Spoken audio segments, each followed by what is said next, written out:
ठीक है, I hope the screen is visible to you all. अगर डिस्प्लेसमेंट टाइम ग्राफ है और सपोज ये जो ओरिजिन है यहाँ से एक स्ट्रेट लाइन आती है, straight line comes out from the origin, तो हम क्या देखते हैं, what do we observe, suppose at time 1 second, ठीक है, तो ये कहाँ पे पहुंच रहा है, कुछ यहाँ पे, इस पॉइंट पे डिस्प्लेसमेंट कितना है, इतना, ठीक है। फिर टाइम जब आगे बढ़ा तो हमने देखा डिस्प्लेसमेंट भी बढ़ा, फिर इस तरह से अगर टाइम बढ़ा तो हमने देखा डिस्प्लेसमेंट भी बढ़ रहा है। तो what are we observing in this, कि with the increase in time the displacement of the body is increasing। तो अगर डिस्प्लेसमेंट चेंज हो रहा है तो पहला इन्फरेंस जो हम ड्रॉ करेंगे, पहला निष्कर्ष जो हम निकालेंगे वो क्या है, the first thing is that the body is in motion.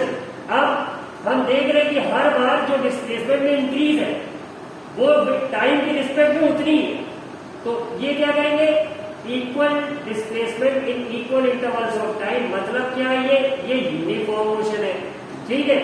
और वेलोसिटी क्या हम इससे कंक्लूड करेंगे कि हर पॉइंट पे वेलोसिटी कांस्टेंट, तो मतलब इसका क्या हो गया कि एक्सेलरेशन 0 है। ये बात समझ में आ रही है, ये इतनी बात समझ में आ गई। Who had asked this question yesterday? कल ये क्वेश्चन किसने पूछा,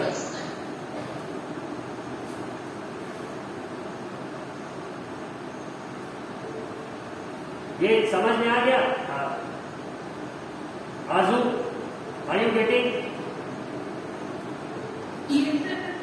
प्रॉब्लम तो नहीं है ग्राफ में, कल उसका आंसर यूनिफॉर्म रिटार्डेशन का कोई प्रॉब्लम तो नहीं थी इस बात से। उज्ज्वल श्रीवास्तव, एनी प्रॉब्लम,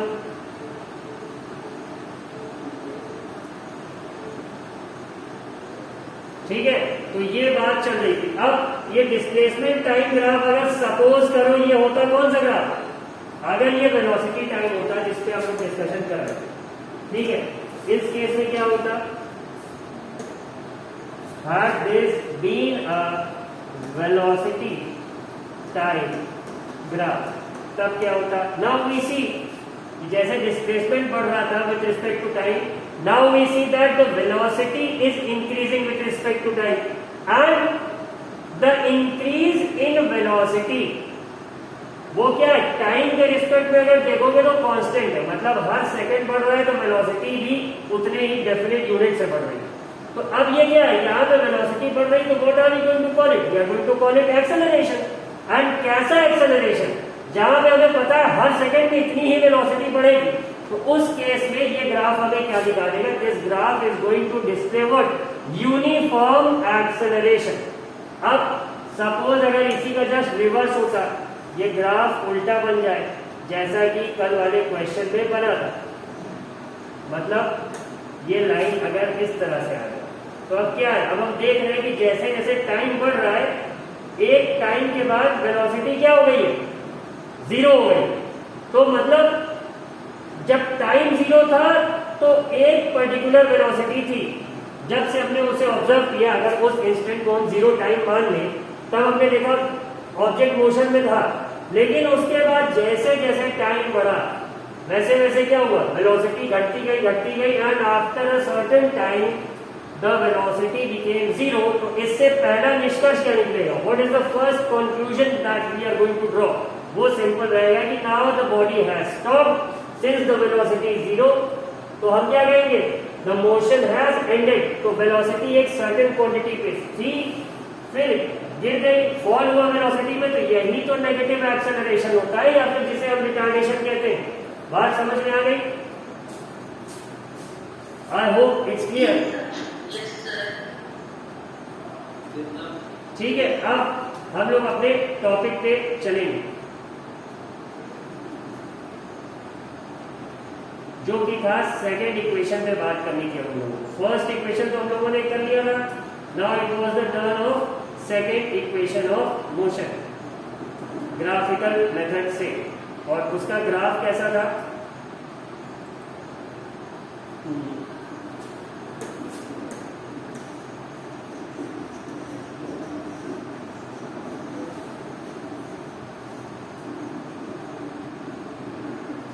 ग्राफ कौन सा ग्राफ था, I hope it was as far as I can remember it was velocity time graph, ठीक है।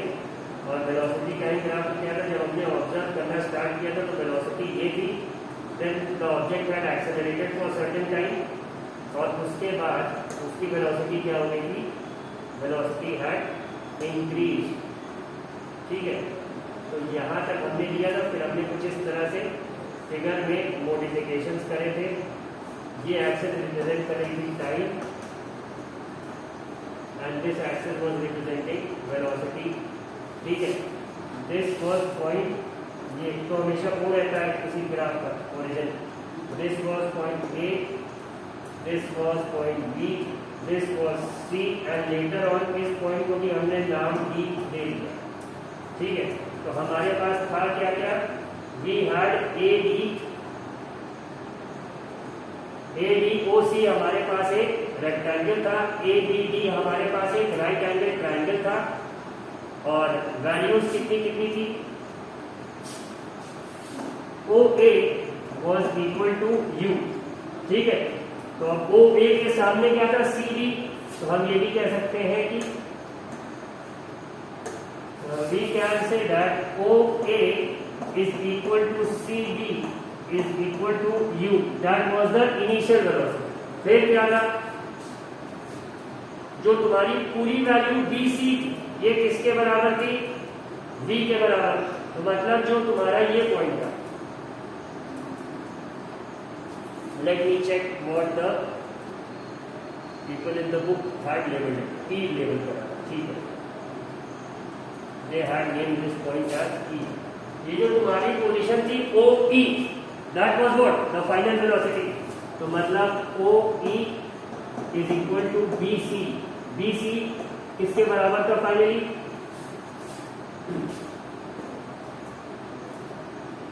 ये निकला कैसे था, BC माइनस CD। तो हमें इंक्रीज पता लगी थी, BC माइनस CD, खैर इसकी अभी जरूरत नहीं है। तो B किसके बराबर था फाइनली तुम्हारा, OE is equal to V, BC is equal to V, ये V के बराबर था। और OC क्या था तुम्हारा, OC is equal to AB is equal to था तुम्हारा टाइम t के बराबर। तो हमारे पास जो वैल्यूज थी वो किसकी थी, u की थी, v की थी, t की। तो अब हम लोगों ने क्या कैलकुलेट करा था, सबसे पहले हमने फर्स्ट इक्वेशन कंप्यूट करी थी, v is equal to u plus at। वो भी कैसे कैलकुलेट करी थी, इन्होंने कहा था कि एक्सेलरेशन का फॉर्मूला होता है change in velocity upon time taken. So what was the final velocity, v, जो कि बराबर थी bc के, and what was the initial velocity, it was OA, जो पता थी हमें। तो फाइनली जब इन्हें कैलकुलेट करना हुआ था BD, तो इन्होंने क्या करा था, BC माइनस CD कर दिया था, जिससे V मिला, और V minus U upon T is equal to A था। तो उसी से हमने इक्वेशन निकाल लिया था, V is equal to U plus AT। आज कहानी में थोड़ा सा ट्विस्ट है, they have change the story, now they are going to use the same graph to derive the second equation of motion, या फिर जिसे हम क्या कहते हैं, पोजीशन टाइम रिलेशन। ये याद रखेंगे सब लोग, क्वेश्चन ऐसा नहीं कहेगा, जरूरी नहीं कि सेकेंड इक्वेशन, वो ये भी पूछ सकता है कि इसे हम कहते हैं पोजीशन टाइम रिलेशन।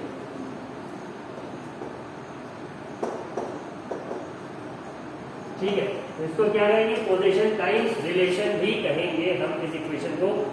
टाइम ऐसा लग रहा है कि लिखा ही नहीं हमने, बट आई नो इट, ठीक है। The touch screen, I am not that familiar to the touch screen. अब इन्होंने कहा क्या है कि let us consider that the object has travelled a distance s in time t under uniform acceleration. अब इस लाइन का मतलब क्या होगा, what does this line mean? तो इसका सीधा सा मतलब है, अब सबको ग्राफ दिख रहा है, कैन एवरीबॉडी सी इट?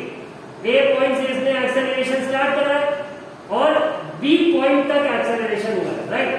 तो इन्होंने कहा कि ये जो मतलब पूरा एरिया है A और B के अंदर का एरिया जो है, इसमें इसने डिस्टेंस कितनी ट्रैवल करी, सॉरी डिस्टेंस क्या है, डिस्प्लेसमेंट कितना हुआ इसका the duration which it accelerated, जितनी देर इसने एक्सेलरेशन किया था वो सी तक, मतलब टाइम टी में इसका डिस्प्लेसमेंट कितना हुआ। तो वो कैसे निकला था, हमने ये अभी एक, अगर तुम्हें याद हो तो इसके जस्ट पहले हम लोगों ने जो ग्राफ पढ़ा था तो उसमें हम लोगों ने उस ग्राफ के नीचे का जितना एरिया उसने कवर करा था उसका हमने क्या कैलकुलेट कर दिया, एरिया, तो वो डिस्प्लेसमेंट के बराबर आ गया। याद है सबको? ठीक है, तो कुछ वैसा ही काम इन्होंने यहाँ पे भी करा है। Something similar they have worked out over here also. कैसे करा इन्होंने, कहा देखो एस, ये दिख रहा है सबको, ये वाली जो line, S equal to area of O A B C which is a trapezium. Trapezium के एरिया निकालने का दो फॉर्मूला है, एक दिन मैंने क्लास में पूछा भी था, इफ यू ऑल रिमेंबर, कि एक तो हम इसे राइट एंगल ट्राइंगल और रेक्टेंगल में जोड़े, दोनों का अलग अलग एरिया कैलकुलेट करके ऐड करते, जैसा कि इसमें किया हुआ है। Area of rectangle O A D C and area of the triangle A B D, इन दोनों का अलग अलग एरिया कैलकुलेट करके ऐड करते, हमारा काम बन जाए। या फिर हम डायरेक्टली एरिया ऑफ ट्रेपेजियम का फॉर्मूला लगा दें। खैर पहले इन्होंने तोड़ के करा है तो हम भी वैसे ही करते हैं। So what they have done is,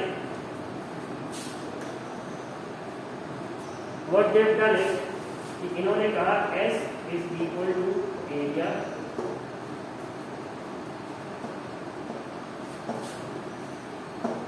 A B C O. ठीक है, ये जो फिगर है इन्होंने ओ ए बी सी लिखा है, इसलिए लिखा है।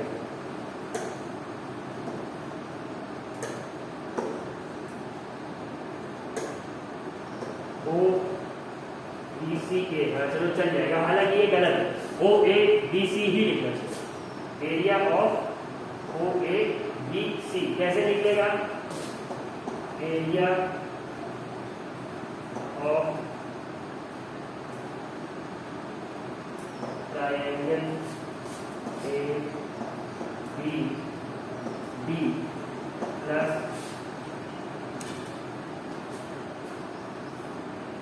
ये दिख रहा है ना सबको, ओ ए बी सी पूरा trapezium. Let me highlight it for you read colour से। ये जो पूरा इतना एक ट्रेपेजियम है, हालांकि ये फिगर रेड कलर वाला थोड़ा इरेगुलर है, पर मतलब इस पूरे लाइन के नीचे का जो एरिया है ये इतना, इसका एरिया इनको कैलकुलेट करना। ठीक है, तो इसके लिए क्या कर सकते हैं, एक तो ये ट्राइंगल है तुम्हारा ए बी डी, इसका एरिया, और ओ ए बी सी का अलग एरिया निकाल के हम इन दोनों को ऐड करते हैं तो हमें मिल जाएगा। तो भाई area of triangle A B D plus area of rectangle, कौन सा रेक्टेंगल, ये है O A B C. Figure में दिख रहा है सबको? ठीक है, ओ ए बी सी, इन दोनों का एरिया निकाल दे तो काम बन जाएगा। अब इतनी चीज सबको दिख गई ना, कैसे करेंगे, एरिया ऑफ ट्रायंगल क्या हो गया, half base into height plus length into breath, यही इतना तो कैलकुलेट करने को कहा है ना। बोलो बेस किसके बराबर है, ए डी बेस है, ये टी के बराबर है, और हाइट किसके बराबर है, बी डी, ये किसके बराबर है, बी माइनस यू के। तो B D into B minus u, और लेंथ किसके बराबर है इस रेक्टेंगल की, तो वो है ओ सी के बराबर फिर से, और इसकी ये किसके बराबर है, सॉरी ब्रेथ इसकी टाइम के बराबर है, लेंथ तो इसकी अगर ओ ए को कंसीडर करेंगे तो ये यू के बराबर है। तो अब सिंपली वैल्यू सब्स्टिट्यूट करेंगे, क्या हो गया, हाफ बेस इंटू हाइट, जैसा कि तुम्हें दिख रहा है इसमें, इन्होंने they have done the same thing over here. अगर देखो O A into O C, half base into height, A D into B D, देखो वही करा है, O A into O C, length into breadth है, तो ओ ए किसके बराबर है, यू के। कैन यू सी दिस, ये दिख रहा है सबको, ये जो क्वेश्चन, ठीक है, यही इन्होंने करा है।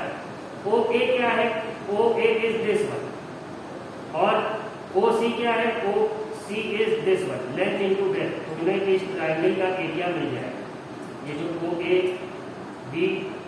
ए बी सी ये जो रेक्टेंगल है इसका एरिया मिल जाएगा, ये इन्होंने करा है O A into O C. O A you के बराबर है, ओ सी और ए डी किसके बराबर है, टी है। तो ये क्या हो गया, यहाँ पे आ गया u into T, u into T. और नेक्स्ट प्लेस पे क्या आ गया, half into A D into B D. तो ए डी किसके बराबर है, सेम ओ सी।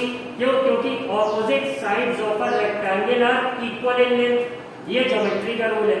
तो सिंपली इन्होंने यहाँ पे क्या रखा, टी। और बी डी किसके बराबर है, बी डी हमने कैलकुलेट करा था किसके बराबर, v माइनस यू के। अब v minus u is equal to A T है अगर, ठीक है, v is equal to u plus A T है। ये बात समझ में आई कि नहीं, v is equal to u plus A T, first equation of motion थी। तो अगर ए टी निकालना हो ये किसके बराबर हो जाएगा, ये u इधर आ जाएगा इक्वल के, तो ये v माइनस यू हो जाएगा, A T is equal to v minus u, ठीक है। अब ये जो ग्राफ है इसमें ये पूरी जो लाइन है BC,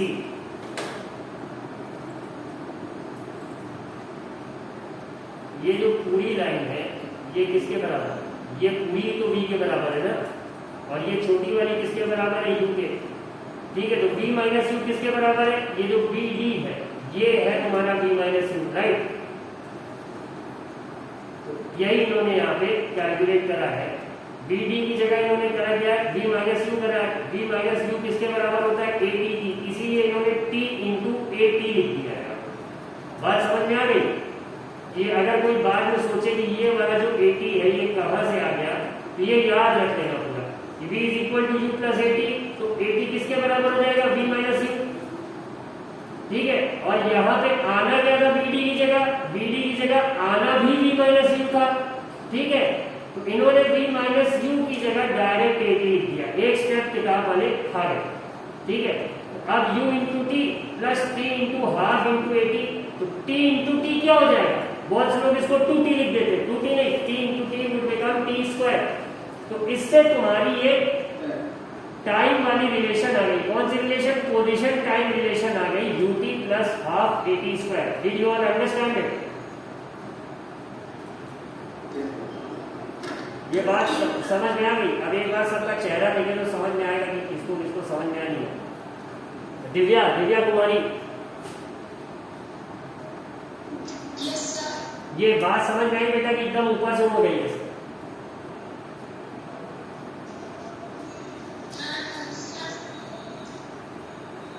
ऐसा नहीं कि स्क्रीन की तरफ देख के एकदम पूरे उससे तुम ध्यान से कहीं और तुम्हारा ध्यान, बट देख बहुत ध्यान से।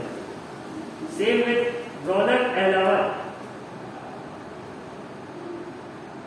रौनक ने कुछ ऐसी डीपी लगा दी, लग रहा है कि ये क्लास कर रही है, बट ये जिस तरह से स्टिल है एकदम समझ में आ रहा है कि ये कुछ झोल है।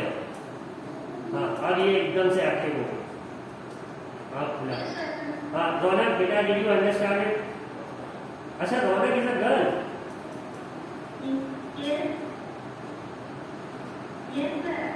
अच्छा,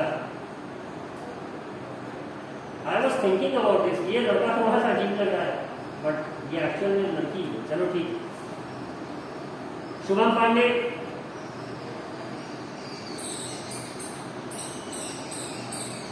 शुभम पांडे, रोहन, रोहन फोन से मत खेलो बेटा।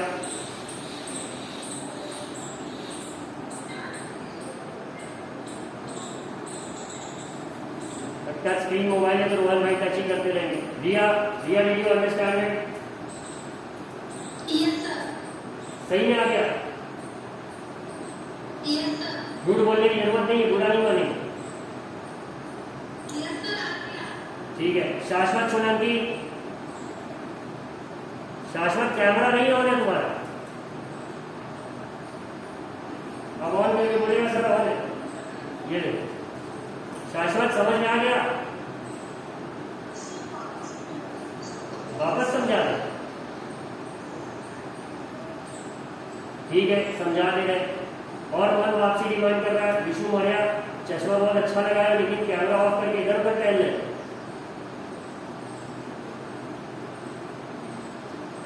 आरव भारद्वाज,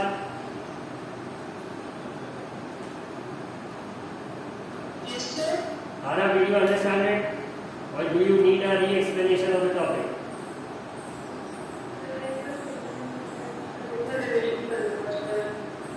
Revision कर लोगे, अच्छा ठीक है. Shreya Singh, what about you? What's your opinion? अच्छा, शशांक मिश्रा, कहाँ थे अभी तक?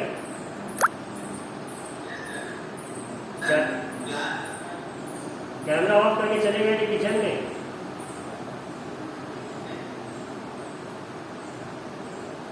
जो चुरा के नमकीन खा गया है ना, थोड़ा सा लगी हुई है मुंह में. ठीक है. Okay, so let us start it once again. दिखाते हैं. We were discussing about the second equation. तो ये ग्राफ सबको समझ में आ गया ना. ओ ए की वैल्यू यू है. आरएम एंड शाश्वत पे अटेंशन. ये ओ ए दिख रहा है ग्राफ पे.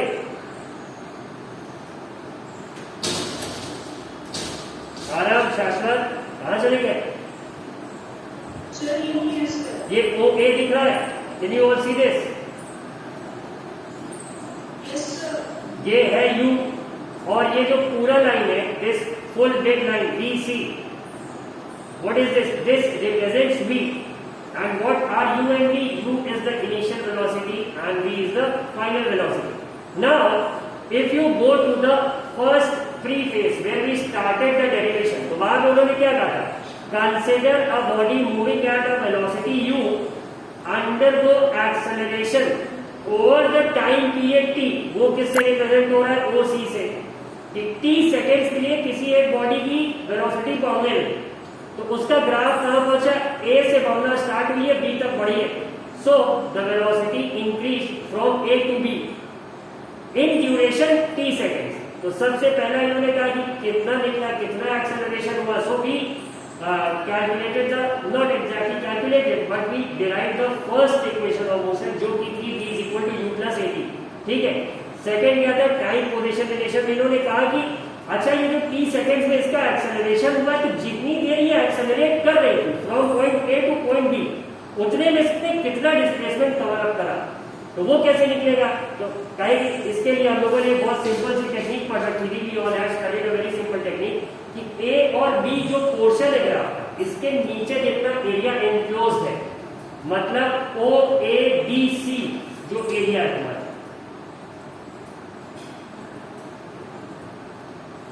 ओ ए बी सी, ये जो एरिया है, ठीक है, इसको कैलकुलेट कर लेंगे. We are going to calculate this area. ये देखा गया कि दिस फिगर इज मोर और less O A B C जो है, it looks like a trapezium. तो we have two options, either to apply the formula for area of a trapezium directly और उससे कैलकुलेट कर दे, और we have the second option which was much simpler कि area of trapezium का formula अगर नहीं आता है, तो उन्होंने कहा कि भाई ये ट्रेपेजियम में साफ साफ दिख रहा है कि एक तो रेक्टेंगल है ये वाला ए डी सी ओ. ठीक है. रेक्टेंगल के एरिया का फॉर्मूला लोगों ने बचपन से पढ़ रखा है, क्या? Length into depth. The length being O C, जिसका वैल्यू हमें पता है टी है, और ब्रेथ कितनी हो गई? ओ ए, जिसका वैल्यू हमें पता है यू है. क्या? ठीक है. और दूसरा हमें देखिए एक right angle triangle A B D. तो क्या इसके लिए एरिया का formula is very simple, it's simply 1/2 into base into height. So the base was what? A D. A D की भी वैल्यू हमें पता थी because coincidentally A D happens to be the opposite side for O C, और ये एक रेक्टेंगल है, तो opposite side of a rectangle are equal in length. तो इसीलिए इसका क्या हुआ? ओसी की वैल्यू हमें टी थी, तो एडी की भी टी हो गई. बेस पता लग गया हमको राइट एंगल ट्रायंगल का, और बीडी हमने फर्स्ट इक्वेशन कैलकुलेट करते समय निकाला ही था, बीडी का वैल्यू. ठीक है. वो क्या था? v is equal to u plus at से हमने कैलकुलेट करा था, v minus u is equal to 80 हो गया. तो ये bd था, इसका वैल्यू हमने 80 कैलकुलेट कर लिया. Now if you all can see this, Shashwat and Aarav in this portion of the equation, तो यहीं पे इन्होंने सिंपली वैल्यू सब्स्टिट्यूट कर. किस फॉर्मूले? ये जो इस पेज के बॉटम पे है कि area of O A B C the trapezium would be equal to the area of rectangle O A B C plus area of the triangle A B D. इन्होंने सिंपल सा यही approach लगाया and they got the second equation of motion. Now did you all understand it? जिसे भी नहीं समझ में आया था उसे ये थोड़ी बहुत घुस गई, it entered 40% inside you also will not done well, क्योंकि बाकी जो 60% है वो तुम्हें खुद से लिख के जब करोगे तब आएगा समझ। हाँ शशांक पूछो।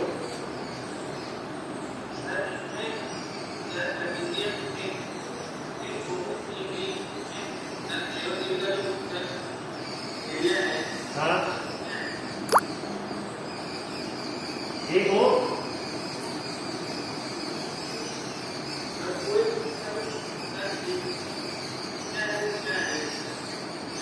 OABC का, OABC तुम्हारा रेक्टेंगल है ना, लेंथ इंटू ब्रेथ हुआ, लेंथ क्या हुई इसकी, मान लो ये वाली लेंथ हो गई, OC इसकी लेंथ हो गई, और ब्रेथ क्या हुआ, ये CD हुआ, राइट।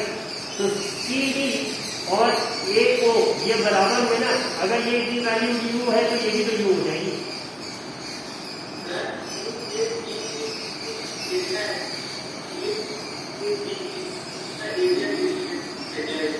OABC पूरे ट्रेपीजियम की बात कर रहे हैं, तो ये ट्रेपीजियम में तुम्हें दिखा रही कि ये जो एक मिनट हो, let me raise on the now ये जो तुम्हें दिख रहा है OA, तुम इसी की बात कर रहे हो ना, ये जो ग्रीन कलर से अभी मैंने अंडरलाइन करा इस पूरे की ना, इसमें अगर हमें डिस्प्लेसमेंट ड्यूरिंग एक्सेलरेशन कैलकुलेट करना है तो वो हम कैसे करेंगे, how are we going to calculate it. तो इसका अभी ऊपर हम लोगों ने यहाँ पढ़ा था ना,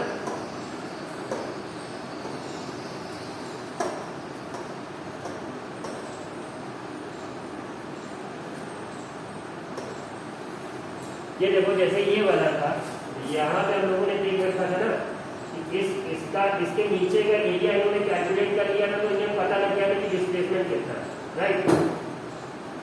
याद आया, ये तरीका याद आया। तो सेम यही इन्होंने अप्रोच कहाँ पे अप्लाई करा है, यहाँ पे।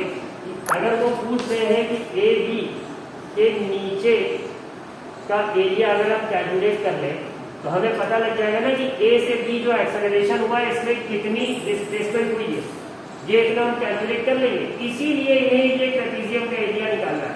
शशांक समझ में आई, शशांक समझ में आई बात। हाँ, तो अब वो फिगर ट्रेपीजियम के फॉर्म में, तो ट्रेपीजियम के एरिया का फॉर्मूला लगा सकते हैं या फिर उसे राइट एंगल, ट्रायंगल और रेक्टेंगल में तोड़ के उसका फॉर्मूला लगा सकते हैं। तो पहले स्टेप में इन्होंने क्या किया, they have broken it into two parts, एक राइट एंगल, ट्रायंगल और रेक्टेंगल। अब जो थर्ड इक्वेशन ये निकालेंगे, थर्ड में इन्होंने डायरेक्टली फॉर्मूला लगा दिया एरिया ऑफ ट्रेपीजियम का, तो उससे हमें थर्ड इक्वेशन ऑफ मोशन मिल जाएगी। बट टिल सेकंड इन्होंने सिंपली यही मेथड अप्लाई करा। गॉट इट, समझ में आ गया मिश्रा जी। शाश्वत और कहा गया आराम, शाश्वत लेटे हुए हो क्या?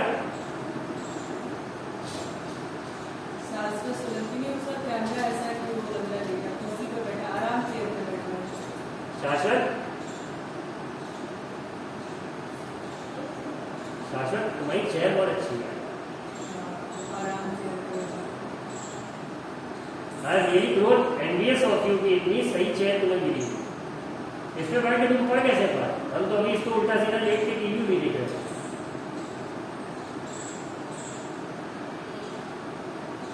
तो जाते थोड़ी सी भुजिया या नमकीन ले आते हो, वही खा के वैसे अपना सेलफोन चला के कोई यूट्यूब पे वीडियो देख रहे थे। अलाइमी कार्टून देख रहे होते, पक्की बात है, ड्रैगन बॉल सुपर या नारुतो। ड्रैगन बॉल सुपर या नारुतो देखते हैं उसमें। इस समय पढ़ तो ना पाते अगर मेरे हाथ में ऐसे mobile. Hats off to you Shashwat for showing such a great commitment towards studies. इतने अच्छे सोफे में बैठ के भी तुम इतने आराम से पढ़ ले, ग्रेट, सल्यूट। ओके, समझ में आ गया कि नहीं Shashwat? Did you understand that thing और not? Now Aarav where are you? Arav, did you even understand 50% of what I just taught? थोड़ा बहुत समझ में आया क्या हो रहा है?